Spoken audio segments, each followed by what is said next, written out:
বন্ধুরা, আমি মধুমিতা। আজকে তোমাদের একটা রান্না করে দেখাচ্ছি, শিম সর্ষে। কড়াই বসিয়ে দিয়েছি ইন্ডাকশানে। এবারে সর্ষের তেল দেব।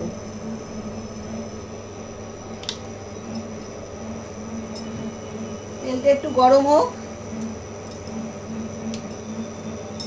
দুটো কাঁচা লঙ্কা ফাটিয়ে দিলাম, আর একটু কালো জিরে অল্প একটু দিয়ে দিলাম।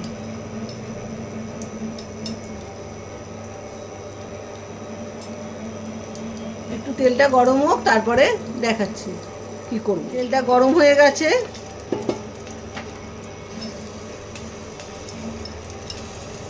এই যে শিমগুলো এরকম গোটা গোটা রাখবে। শিমগুলো গোটা রাখবে, তাহলে খেতে ভালো লাগবে, দেখতেও ভালো লাগে। এরকম গোটা রাখবে। মুখ দুটো শুধু কেটে দেবে, কেটে শিরাটা ছাড়িয়ে নেবে, তাহলেই হয়ে যাবে। কাটা খুব সহজ। এবার তেলের মধ্যে এটাকে দিয়ে দেবো। তেলটা গরম হয়ে গেছে, এটা গন্ধ বেরোচ্ছে। এবারে শিমগুলোকে আস্তে আস্তে দিয়ে দিচ্ছি।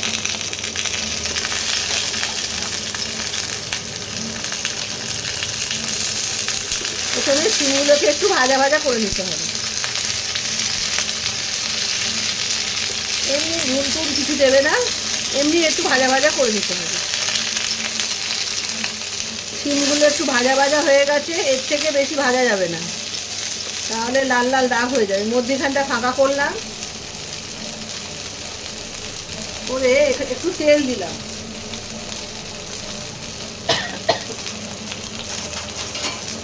সর্ষে আর কাঁচা লঙ্কা বাটা 1 চামচ দিলাম, 1 চামচের মতো দিলাম। শিম বুঝে তোমরা দেবে।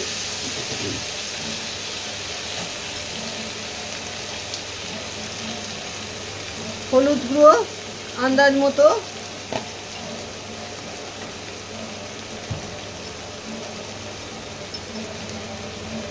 নুনটাও স্বাদ মতো।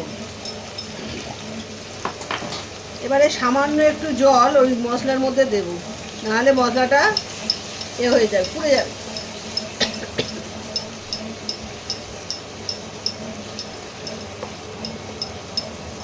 এইবারে পুরো শিমের মধ্যে মশলাটা মাখিয়ে নিতে হবে। খুব সোজা রান্না, কিন্তু খেতে খুব ভালো হয়। সামান্য একটু জল দিয়ে টেম্পারেচারটা কমিয়ে দিতে হবে, আর গ্যাসটা কমিয়ে দিতে হবে, দিয়ে ঢাকা দিতে হবে। অল্প জলে ভাপের মধ্যে শিমটা সেদ্ধ হবে। আর কাঁচা লঙ্কা তো দেয়াই আছে, আর শুকনো লঙ্কা পড়বে না, যেহেতু আমি সর্ষে বাটার মধ্যে কাঁচা লঙ্কা দিয়েছি, সেই জন্যে আর কিছু পড়বে না। এবার একটা ঢাকা দেব, ঢাকা দিয়ে 5 মিনিট ওয়েট করতে হবে। 5 মিনিট বাদে আবার দেখা। বন্ধুরা, 5 মিনিট হয়ে গেছে, ঢাকাটা খুলি।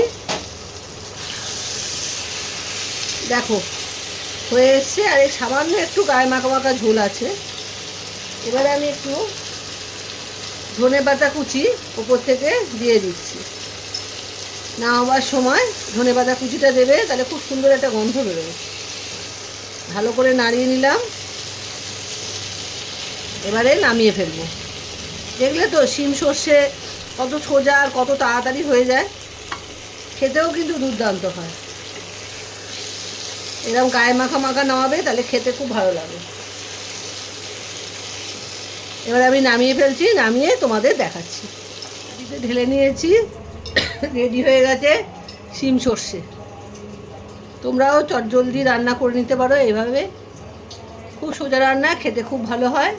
আর এখন তো সবে শিম উঠছে, খেতেও খুব ভালো লাগবে।